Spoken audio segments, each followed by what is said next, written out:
अजमेर में कथावाचक किरीट भाई द्वारा कथा वाचन के दौरान खाटू श्याम बाबा को लेकर की गई कथित टिप्पणी के बाद विवाद खड़ा हो गया। बयान सामने आने के बाद श्याम बाबा के भक्तों में भारी आक्रोश फैल गया और बड़ी संख्या में श्याम प्रेमी उनके निजी होटल के बाहर एकत्रित हो गए। जानकारी के अनुसार बताया जा रहा है कि कथावाचक किरीट भाई की ओर से बाबा खाटू श्याम के लिए एक टिप्पणी की गई थी, जिसको लेकर विवाद इतना बढ़ गया कि श्याम बाबा के भक्तों ने हंगामा खड़ा कर दिया और सभी उनसे माफी मांगने पर अड़े रहे। घटोत्कच राक्षस था और उनका बेटा, कोई अग्रवाल का बेटा तो अग्रवाल ही होगा ना, वो गुप्ता थोड़ा ना होगा। अग्रवाल का बेटा अग्रवाल ही होगा, गुप्ता कैसे होगा? तो राक्षस का बेटा तो राक्षस ही होगा ना। इसमें कहीं स्कंद पुराण के 6 अध्याय पर मैं बोला था, इसमें मैंने कहीं नहीं पाया कि उसका कोई मंदिर बनेगा, उसका कोई श्री कृष्ण के साथ कोई संबंध नहीं है, कहीं शास्त्र में कहीं नहीं है ऐसी चीज है। हाँ, भगवान ने तो वहां तक भी श्राप दे दिया था, इनको दिया था। उनके पास एक ही चीज थी, एक ब्राह्मण जो यज्ञ करता था, इनकी ये बब्रू वाहन जो था ना, उसकी रक्षा कर रहा था, तो वो ब्राह्मण के ऊपर 64 योगिनी की उपासना थी, शक्ति की उपासना करी थी, वो उन्होंने आशीर्वाद दिया था। तो ब्राह्मण ने कहा कि भाई मैं तो अयाचक व्रत लेने वाला, मुझे तो किसी की जरूरत नहीं है, बाकी ये नौजवान जो है मेरी रक्षा कर रहा था राक्षसों से, तो हे जगदम्बे आप उसी को जो देना है उसको दो। तो वो जगदम्बा ने जो है, इसमें 14 जो खासियत थी उसका नाम भी मैंने लिया था।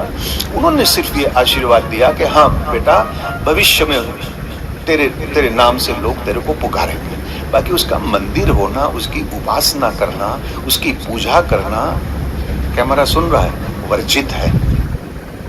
गलत कर रहे हो तो। मैं एक सदगुरु हूं, मेरा काम है सत्य की राह बताना, और मुझे उपाधि मिली है ब्रह्म ऋषि की। ऋषि का अर्थ होता है, रुक धातु में से ऋषि शब्द प्रकट हुआ है, जो वेद की ऋचाओं का विस्तार करता है, उसको ऋषि कहा गया है।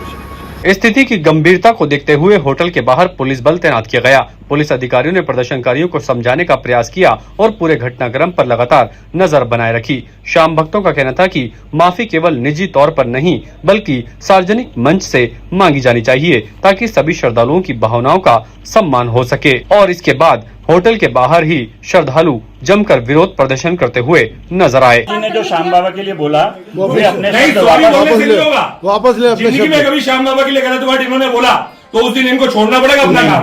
अभी तो पूरा हिंदुस्तान आप ठेकेदार हो के श्याम बाबा के, हम ठेकेदार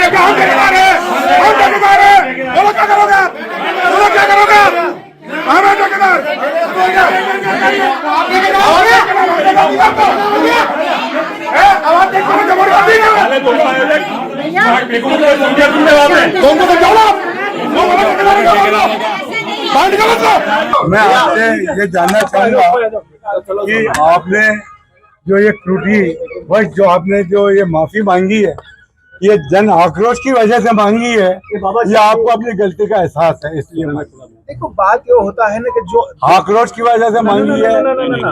इंसान जब माफी मांगता है तो क्योंकि दिल से आपने कथा में ये कहा कि मैं ऋषि हूँ और कैमरे के सामने सबके बोल रहा हूँ, अगर कोई के पास प्रमाण हो तो मैं जाके मिले।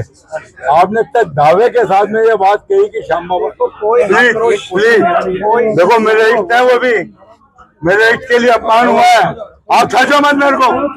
अगर ये आक्रोश की वजह से माफी मांग रहे हैं तो ये माफी नहीं है।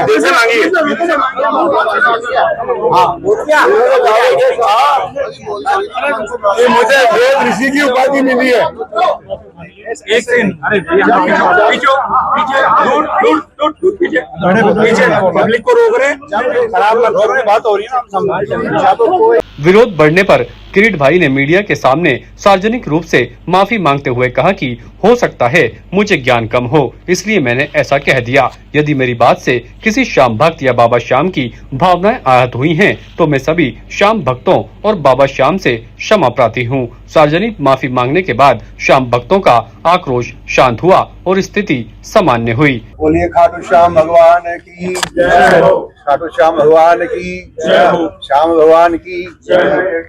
देखो, कई बार इंसान अपने होश में हो या ना हो, बाकी किसी व्यक्ति कोई उद्देश्य कभी नहीं होता कि किसी को आहत पहुंचे कष्ट पहुंचे, दुख पहुंचे या किसी का अपमान हो।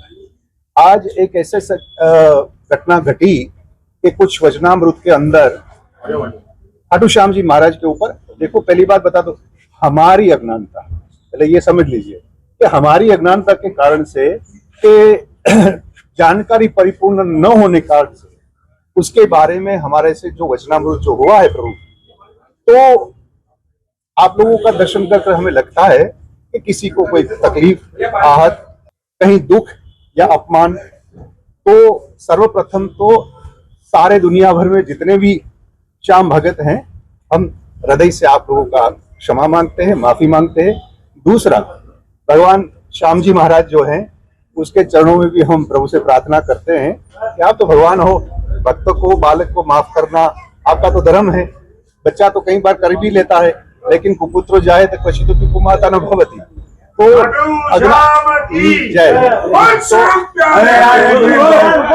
एक तो श्याम बाबा को भी हम प्रणाम कर दंडवत प्रणाम कर उसको कहे कि प्रभु बालक को माफ कर दे, और आप तो प्रभु है, बच्चा करता है। दूसरा, श्याम भगत दुनिया भर में जो हो, आपका दिल भी विशाल है, आपका भी उदारता है, तो इस तरह से भी इस बालक को माफ करना आपका बनता भी है, क्योंकि आखिर एन तो गत्वा हम सब के सब सनातन धर्म के अवलंबित हैं। आपस में हमारा ऐसा नहीं होना चाहिए, और मैं सबसे प्रार्थना करूंगा कि आगे जाकर हम ऐसे काम करें कि श्याम बाबा की कीर्ति और भी बढ़े और उसका जय जयकार हो जाए। श्याम बाबा कोई भगवान नहीं है, उसकी चीज है। श्याम बाबा घटोत्कच के एक राक्षस के पुत्र है, और राक्षस का बेटा राक्षस। जिस तरह से अग्रवाल का बेटा अग्रवाल, गुप्ता नहीं हो सकता, गुप्ता का बेटा अग्रवाल नहीं हो सकता। ये चीज उन्होंने कहा, तो उन्होंने कहा कि हमारे संप्रदाय में मनुष्य की और राक्षस की पूजा नहीं होती है। अगर किसी ग्रंथ में, किसी सब्जेक्ट में लिखा हो कि श्याम बाबा की पूजा या उनका मंदिर होना चाहिए, तो मुझे कोई आगे बताए साक्ष्य दे, तो मैं उनसे एक नहीं 100 साक्ष्य लेके आया हूँ। मैं वेद ऋषि व्यास का, गीता का, कुरुक्षेत्र का, महाभारत का अध्याय 12वां स्कंद के अंदर वर्णन है, जिसके अंदर घटोत्कच को समर भूमि को अपना खुद का दान दिया। और राजेंद्र दास जी जो इसके देश के सबसे बड़े संत हैं, उन्होंने गुणगान किया कि श्याम बाबा है। उसके ऊपर उन्होंने जितने दावे से करी कि इनकी पूजा नहीं होनी चाहिए, उनका मंदिर नहीं होना चाहिए, और इसके पूरे श्याम प्रेमियों में आक्रोश है। और उस आक्रोश के तहत अजमेर के सभी धार्मिक संगठनों ने आज वहाँ विरोध प्रदर्शन किया है। विरोध प्रदर्शन करने के बाद हमारे सभी का आक्रोश देखते हुए पुलिस भाई ने अपनी गलती को स्वीकार किया है, मीडिया के सामने, सभी श्याम प्रेमियों के सामने माफी मांग ली है। तो हमारा कहना का मतलब अभी नहीं है कि वो संत है, उन्होंने दावा किया कि मेरे को वेद ऋषि की उपाधि मिली है, तो वो बेकार की बात है। मैं खंडन करता हूँ उनकी उपाधि का, उनकी उस व्यासपीठ का, जिनको अधूरा ज्ञान है। अगर जब तक उनको इस बात का ज्ञान नहीं है, तो उनको इस तरह की अनगढ़ टिप्पणी करके किसी के मन को ठेस नहीं पहुंचानी चाहिए। आज गुरु पूर्णिमा है क्या? गुरु पूर्णिमा 29 तारीख की है। आज खाली पैसा कलेक्शन करने के लिए अजमेर बता रहे हैं गुरु महाराज। गुरु पूर्णिमा हिंदुस्तान में किसी भी संस्थान में कहीं पर भी गुरु पूर्णिमा 29 जुलाई को ही मनाई जाएगी। आज 21 तारीख कौन सी गुरु पूर्णिमा है? बच्चा मनाया अपना, इनका बच्चा मनाया, पैसा कलेक्शन करने के लिए आए हुए हैं। राक्षस बताया इन्होंने, बोले राक्षस हमारे जो श्याम बाबा के पिताजी थे घटोत्कच जी, वो राक्षस योनि से थे। जब भगवान कृष्ण ने बब्रुवाहन के रूप में भगवान कृष्ण को अपना स्वरूप प्रदान किया है, राक्षस का रूप लेके अपना स्वरूप प्रदान किया, इसलिए श्याम बाबा कह रहा है। किरीट भाई अजमेर आए, जवाहर रंगमंच के ऊपर उनका प्रोग्राम था। 29 तारीख को गुरु पूर्णिमा हर साल वैसे आते हैं, इस बार 23 तारीख को, 22 तारीख, 21 तारीख को आ गए वो सबसे कलेक्शन करने। वो कोई हमारी नजर के अंदर कोई संत नहीं है, और वो खुद भी मान गए कि मैं कोई संत नहीं हूँ। उन्होंने आज हमारे इष्ट देव, हमारे बाबा श्याम के लिए बोला कि वो राक्षस योनि के हैं, वो राक्षस हैं, उनका मंदिर भी नहीं होना चाहिए, उनको कौन पूछता है। संतोषी माई की पिक्चर आई थी, उस पिक्चर में सब लेडीज है, महिलाएं संतोषी माता का व्रत करने लगी, संतोषी माता का विसर्जन कर दिया, सांवरिया सेठ का विसर्जन कर दिया, गणपति का विसर्जन कर दिया। उस बात पे हमने मानसिंह होटल में हम सब श्याम प्रेमी यहाँ आए और उनका विरोध किया। उन्होंने हमारे से बहुत ही माफी मांगी है, और बहुत पहले तो आक्रोशित हुए बात के अंदर। वो जब सारे श्याम प्रेमियों को उन्होंने आक्रोश देखा, तो उन्होंने बहुत माफी मांगी है। उनका भी जयपुर फिर प्रोग्राम है, वहां पे भी उनका घोर विरोध होगा, ये हमारा वादा है आपसे। नहीं, हम संतुष्ट नहीं है अभी तो। बहुत आगे तक ये चलेगा। जिन्होंने हमारे श्याम बाबा का नाम खराब किया, जिन्होंने श्याम बाबा को राक्षस बोला है, तो उनको सजा तो मिलनी चाहिए। हाँ, हमने मंदिर जाके ना करने के लिए बोला, तो उन्होंने बोला मैं खाटू जाके ना करूंगा। अब देखते हैं खाटू की वीडियो कब आती है हमारे पास। ताजा खबरों के लिए देखते रहें सरेराह न्यूज। अपना फोन उठाएं और सब्सक्राइब करना ना भूलें।